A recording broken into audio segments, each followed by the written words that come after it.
अब हम 10 की तकसीम पजीरी की कसौटी देखेंगे। 10 से कौन से अदद पूरी तरह तकसीम होते हैं, ये हम जानने की कोशिश करेंगे।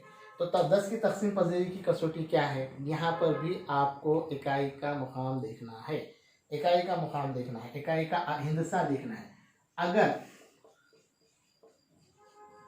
अगर इकाई में सिफर हो, याद रखिए, अगर इकाई में सिफर हो तो वो अदद 10 से पूरी तरह तकसीम होगा। ये 10 की कसौटी है, देख कर ही पहचानना आपने। इकाई में सिफर है तो समझ जाना कि वो 10 से पूरी तरह तकसीम है। हम एक 5 हिस्से अलग यहाँ पर लेते हैं।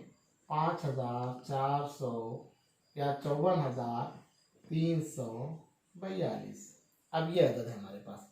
बताइए 10 से तकसीम पजीर है क्या? इसको पहचानने के लिए आपको क्या करना है?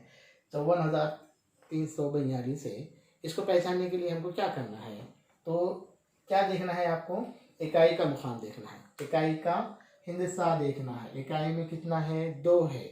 10 से कौन से अदद तकसीम पजीर होते हैं? मुकम्मल 10 से कौन से अदद तकसीम होते हैं? जिनके इकाई में सिफर है। यहाँ पर इकाई में 2 है, तो इसका मतलब 54,342 ये 10 से तकसीम पजीर नहीं है। 10 से ये मुकम्मल तकसीम पजीर नहीं है।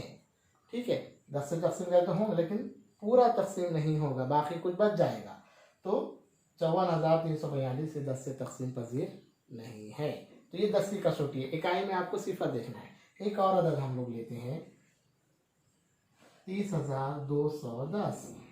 बताइए ये 10 से तकसीम पजीर है क्या? है। शाबाश। कैसे? इकाई में सिफर देखना है आपको। सिर्फ इकाई में अगर सिफर है तो 10 से तकसीम पजीर है। कोई भी अदद, 2 हिस्से अदद लिखिए। 24 10 से तकसीम पजीर है क्या? नहीं है। क्यों नहीं है? क्योंकि इकाई में 4 है।